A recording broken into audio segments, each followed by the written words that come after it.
Welcome to What Did I Watch This Week? I want to preface everything by pointing out I am not a professional critic or have a history in the major film industry. I am just a regular guy who loves his movies, loves his stories, loves his shows, and this is how I saw what I watched. Oh, and by the way, I'm going to keep this short and sweet. I'm also going to try and give you a warning about spoilers. So please listen for those warnings and look out for that 5-minute time limit. If I do not get to a film or a show that I did watch this week, I will try and type it up and put it in the description. But again, thank you for watching, and let's get to the reviews.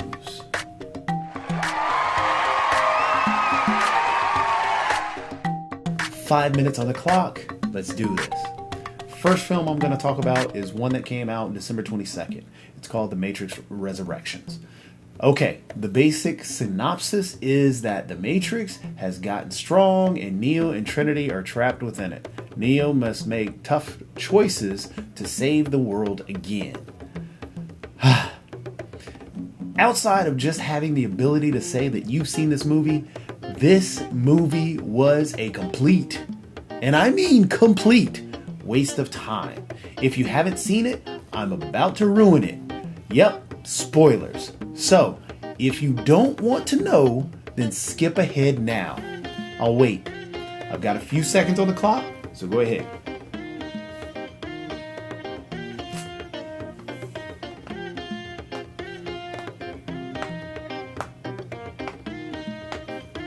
All right, waited about 10 seconds there, so if you're here, you're going to get some spoilers. I apologize about that.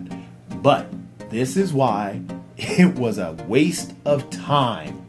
All right? The reason this movie is a waste of time is the story was part retread of old Matrix trilogy previews to a pointless storyline about absolutely nothing. If Neo and Trinity are dead, why reconstruct them? Neil Patrick Harris can play a great foil, and did so in the show, A Series of Unfortunate Events. The script was so poorly written that it felt like his character was no more than a glorified clown.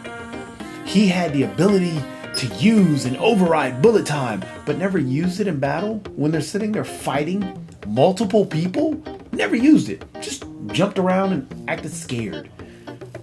Why even have it? What was the point of going to find Neo after 60 years? Oh my goodness, this folklore of Neo. The man was dead. Now he's getting reconstructed. How do you hear? It was horrible. Why is there an Orbs or an Orbeez version of Morpheus? There was absolutely no point to him. Dear God, Neo can force push anything. You could tell this movie was no more than a money grab. While I watched this movie, the only thing I wanted was the end. Why have Agent Smith not be Agent Smith and then be Agent Smith again, only to kill Neil Patrick Harris, only to have Agent Smith disappear and Neil Patrick Harris still be running the Matrix? What was the point? It made no sense. Trust me, the movie was garbage. It was a waste of time. Do not watch The Matrix Resurrections. It was horrible. Next movie I'm going to go to real quick is Don't Look Up. It's on Netflix. It got released December 5th. I took time to actually watch it on New Year's Eve. And that was my New Year's Eve thing rather than going out. But Don't Look Up, the general synopsis is that two low-level astronomers, trying to get through this because I only got a few minutes left. Astronomers discover a large asteroid on a collision course with Earth, and they go on a media blitz to warn the world. It is true political satire, similar to the Veep series, if you've seen the Veep series on HBO. I'll start off with, I thought the pacing of this movie was good. I've heard people complain about the movie being slow, but for this type of movie, I felt it fit. Sure that it was dialogue heavy, but that's kind of the point of this movie. The comedic bits were well done and not over the top. The director toned things down since Talladega Nights, but still kept things funny.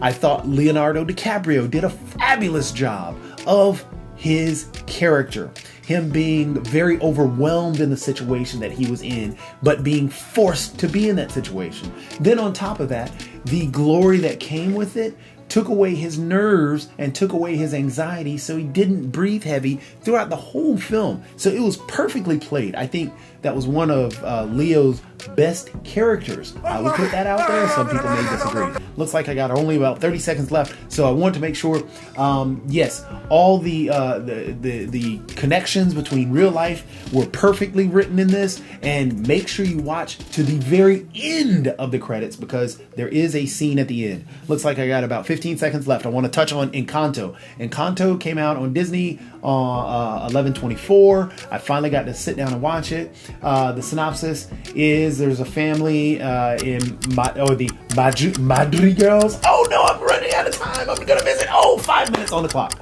Okay, so I'll put the information about Encanto up, and then I'll put the information about Arcane, the best series on Netflix. Make sure to watch that. Encanto is well worth it, but I think actually people will relate it to Coco just because it's a Hispanic film.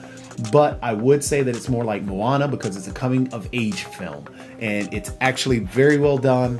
I still like Moana better.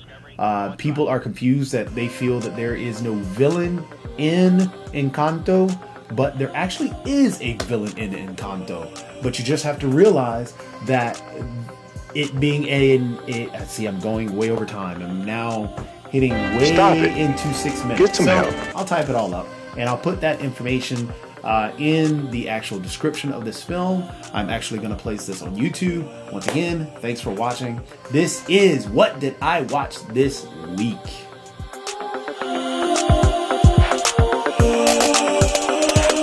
Discovery's 4 computers now have primary control of critical vehicle functions. I liked Encanto because it was a really good storyline. It had a really good moral.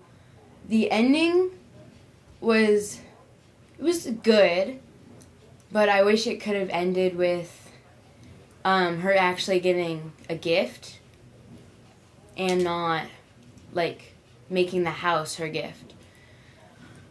But my favorite character was Bruno. He was really funny. He had a really good character. And when you would first see him, you didn't expect him to be so funny and nice. He was more